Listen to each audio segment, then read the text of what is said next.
Hey guys, welcome back. Here we are, semi-retired real estate agents. Chapter 10, mindset. So what I want to talk about with mindset is, in addition to removing your ego, which is also a form of mindset, you're really going to want to be mindful of your mindset. And there's two main mindsets that I see. Obviously, there's multiple, but two main mindsets, in our industry. And I see, unfortunately, most of the industry falls under one of the mindsets, which I think is very, limits your growth for long term. And the reason being is that it's the short game mindset. And the reason I talk about the short game mindset, so mindset number one is short game mindset versus long game mindset. So your short game mindset is, how many deals can I do now? What can I get done now? What am I looking for in the next 3 to 6 months? And again, there's a combination of these that you can do. You can have short-term goals along with long-term goals. But if you're all short-term goals, and I'm talking long-term, 5, 10, 15, 20 years down the road, that's long-term. Every time I do something now, I think of, I refuse to learn skills that will only help me in just the real estate industry. For instance, writing a book, I do a podcast, all that stuff. Those are long-term goals. Those are goals that can transcend any industry. And I want to learn those goals and apply it to my real estate business. So that's long game. But let me come back real quick to the short game mindset is what can I do now? How many deals can I get done in the next month? How many can I get done? But what happens is we fall into that and we think we have a long-term goal for the year, but we end up doing short-term goal activities. So, we end up going, how many deals can I do this year? So a year goal is still a short-term goal. That's very short. If you are wanting to be, to grow an actual business in real estate, and it's not just about being an order taker, transaction, then you're going to want to look, 5, 10, 15, 20 years down the road. And it's one of the biggest objections that I see to people. Again, earlier in this series, I told you that I'm on an 80-20 split. I give up 20% of my short-term deals in order to get over 100% of my long-term goals. So, for instance, I left 100% brokerage in order to pay 20% up front and get a return behind. So the reason I want to say this is that because I recently talked to an agent, trying to get her to join me. I know this would benefit her. However, this opportunity it's been presented to her. However, she has not recognized it, and she's sort of recognized it, but she has not been able to act on it. And again, that goes back to tradition, ego, and opportunity, where she's not giving that third level of opportunity. But anyways, she's 100% brokerage. And so we were talking, and at my company, we have a cap. And I talked to her, and she says, yeah, well, I'm 100% broker. I'm at 100% brokerage. I was like, okay. So we broke down the cap and all this stuff. And she, even on the short game, she ends up paying almost my entire cap at 100% brokerage, because that's what the mindset is. The mindset's saying that I'm at 100% brokerage. The reality is she's not.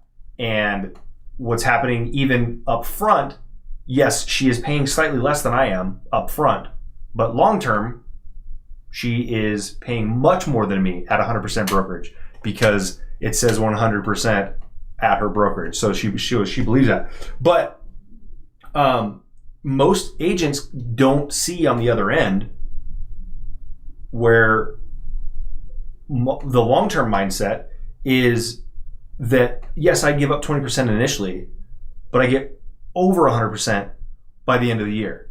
And this is going to go year over year over year over year, and it will just continue to grow. So that's mindset number one. Mindset number two is employee mindset versus business owner mindset. And unfortunately, most agents fall into the employee mindset, where they are looking at what are they getting, now? What deals am I getting? Are you giving me leads? Not so. An employee mindset would be like, are you giving me leads? A business owner mindset would be, how can I create my own leads? And most people just want more leads without learning how to create more leads. I was and this is actually not most agents' fault. So I'm going to give everyone, not everyone, but anybody who is in that employee mindset, kind of a pass here for the moment. And the reason being is that a lot of agents, including myself, were working in an employee mindset. Not a mindset. They were an employee, and some reason somebody comes to the hookah lounge and says, "Hey, you should come do this. I'm going to show you how to do it." So I go from an employee mindset to all of a sudden now I'm a business owner. What am I going to do? How do I do this? I don't know. A lot of people go and work with an agent and see, oh, this person, they made all that money. They didn't do anything without realizing what the agent actually did. So they go, well, I can do that. So then they get into it. But they go from showing up somewhere, clocking in, and somebody telling them what to do, to showing up whenever they want and doing as much work as they want. So I will give them a pass on that aspect. And also, I do believe that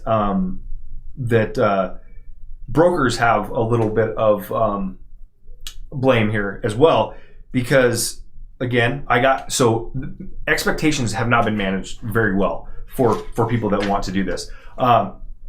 So for instance, you have, the guy who came and got me, he wasn't a broker, but he was bringing me on. I was paying him a split, and he just said, you'll make six figures effortlessly. And then he just tells me he's going to give me that, and then nothing happens. He's gone. So now here I am, a new agent with nothing. Employee mindset, not knowing what to do. It's taken a long time for me to actually get an ownership mindset, business owner mindset. And one way that I can make this analogy as well, because I was a server as well, food server, and I was an employee there. As an employee, I would go serving tables, and I would go, okay, I want more tables. And I don't want more tables than how many exist. My section was broken up, and let's say there were four of us there were 16 total tables. I had 4 tables, and 3 other servers had 4 tables. And an employee mindset goes, okay, I want 5 tables. Or I want more people to come in, and I'm going to keep, it's still single input, single output, right? Where I'm doing this. I want more of the existing tables. And I'm not leveraging anything there. That is me doing more work, me being more of an employee. However, the business owner, the owner of the restaurant, comes in and says, you know what?